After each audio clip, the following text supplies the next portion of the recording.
Thanks for tuning in to the channel. Today's video, we have a 7-round Baltimore Ravens mock draft, and this is a team that's going to be really fun to pick for.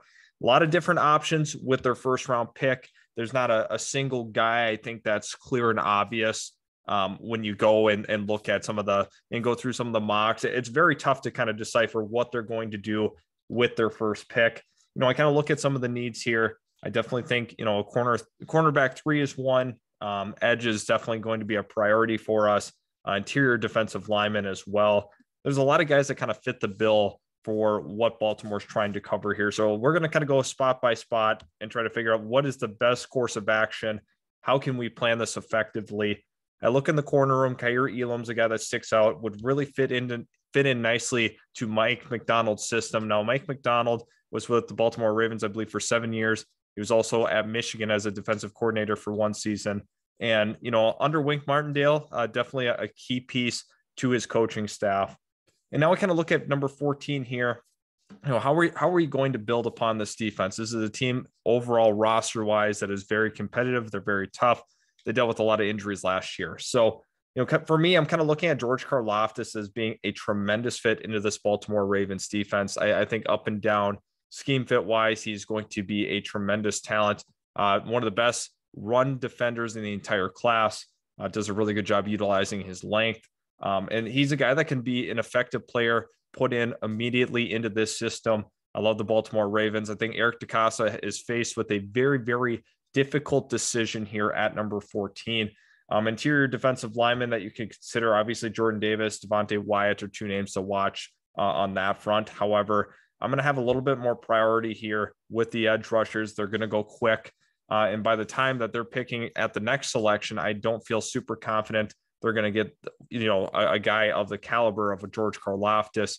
I think we can kind of mortgage other positions rather. George Karlaftis is a terrific fit for this Baltimore Ravens defense.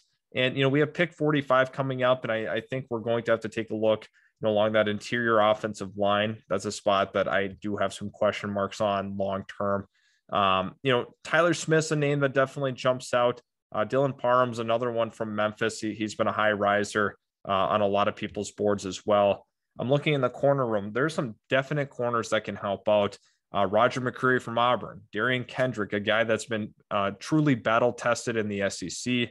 He was also a big part of those Clemson defenses that were so successful. So those are some guys to also keep in mind on our boards. Interior defensive lineman, DeMarvin Leal still sits here. This is a guy that at one point was thought to be a first-round draft pick, potentially even top 10. He's kind of fallen out of graces within people in the draft community. However, he's a name to consider. Perrion Winfrey probably makes the most sense in my opinion. I feel a little more comfortable waiting, another round potentially for a cornerback. So Perrion Winfrey, really good value here at 45. Once again, we're looking at beefing up this front 7. And honestly, Baltimore is going to be scary in the AFC North next season. You had Winfrey, you had George Karlaftis. That is a really, really nice group of players that they were able to get good value at both of those draft selections. And now we're sitting here at round 3. So let's kind of take a look exactly what's still on the board. Maybe we don't shy away and we end up going with an offensive player. I'd like to continue to develop this defense and pick up some key assets there. I'm going to look along that interior offensive line. Maybe a potential starter is still sitting out here for us. Ed Ingram from LSU could make a lot of sense. In the run game, he's going to be a terrific help for this run-heavy Baltimore Ravens offense. I think if you kind of mix that in there, it could be a nice blend for them. Offensive tackle-wise, we're going to take a look what we have. Nicholas Pettit-Freer is another name to watch. I think he might actually give you a little bit of versatility in both the tackle spot and the guard spot. With Ed Ingram, you definitely can't do that. So I think Nicholas Pettit-Freer is a good option here. Definitely have to be considering offensive tackle. Potentially could be a guard at the next level, in my opinion. So I'm going to go Nicholas Pettit-Freer here. He's a very, very good pass blocker as well. One of his more underrated traits. Had some issues though against Aiden Hutchinson. That has been well documented, and I've said it plenty of times. Now we have pick 100. I don't think we should, necessarily shy away from that offensive line. And the corner room is really where I want to hit. Jalen Watson out of Washington State's caught my eye. But the big one for me, Martin Emerson from Mississippi State. This is another guy that's kind of fallen out of the graces of people in the draft community, but him and his man-to-man coverage skills is going to be, potentially a huge asset for this Baltimore Ravens defense. So Martin Emerson is my big pickup here in the third round. I absolutely love the value. I think that gives them a lot of really good options at that corner spot. And then once again, we have pick 110. Let's kind of look at overall best player available potentially for the Ravens. James Cook is still here. A couple of interior offensive linemen. Spencer Burford could be a good one out of UTSA. You have Myjai Sanders, Khalil Shakir from Boise State, and Alec Lindstrom. I think Alec Lindstrom could be a really nice value pick here out of Boston College. We're going to get another offensive lineman.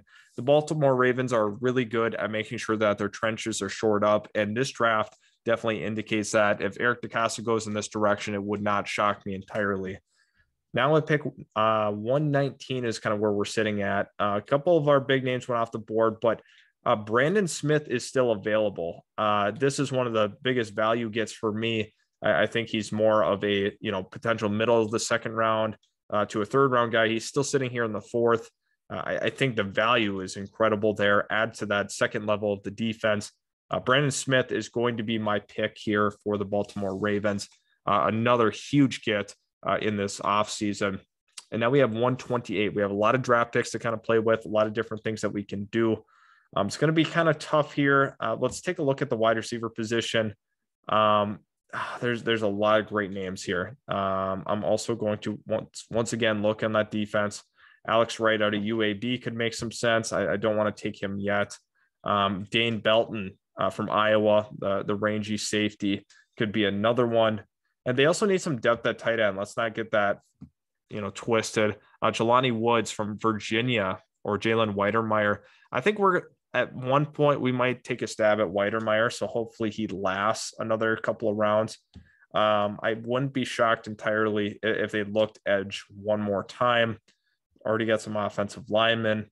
I'm going to take a look in that corner room as well. Can we add some more depth? Yeah, and we most certainly can.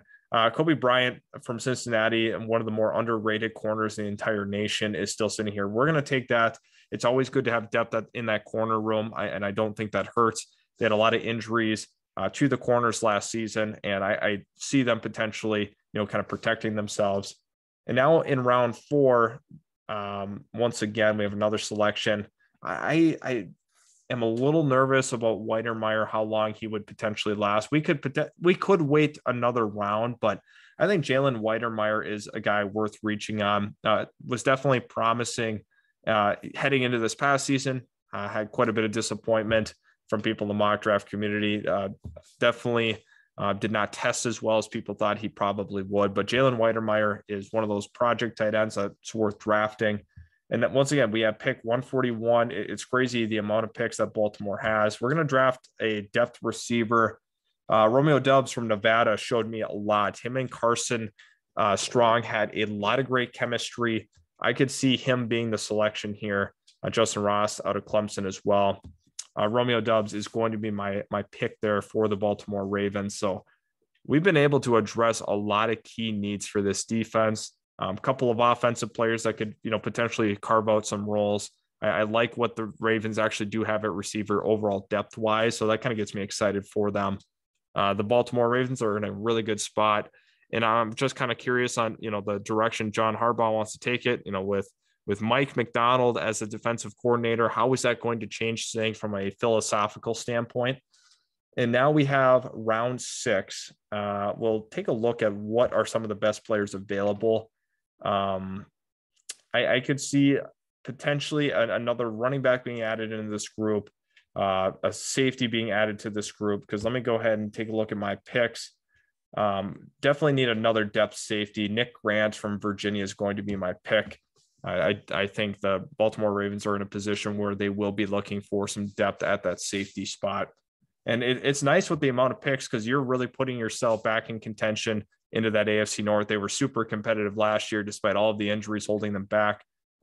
They were a much better team overall. roster wise, and their record was indicating just because of those injuries. They're getting healthy. They have a lot of draft picks to work with, especially in those middle rounds. There's going to be quite a few hits for them potentially heading into this draft. A lot of optionality, a lot of different things they can play with. Potentially, they even trade up. So that is something that's on my radar as well.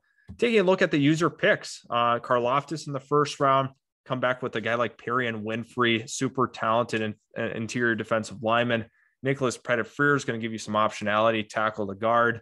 Martin Emerson, one of the more underrated players that I had seen in the draft rankings. He goes at pick 100.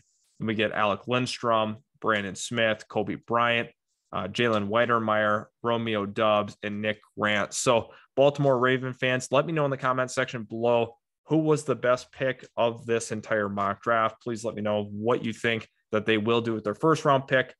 There's a lot of options they have. I think edge rushers towards the top of the list of things they want to select with that 14th pick. Thanks everybody for tuning in.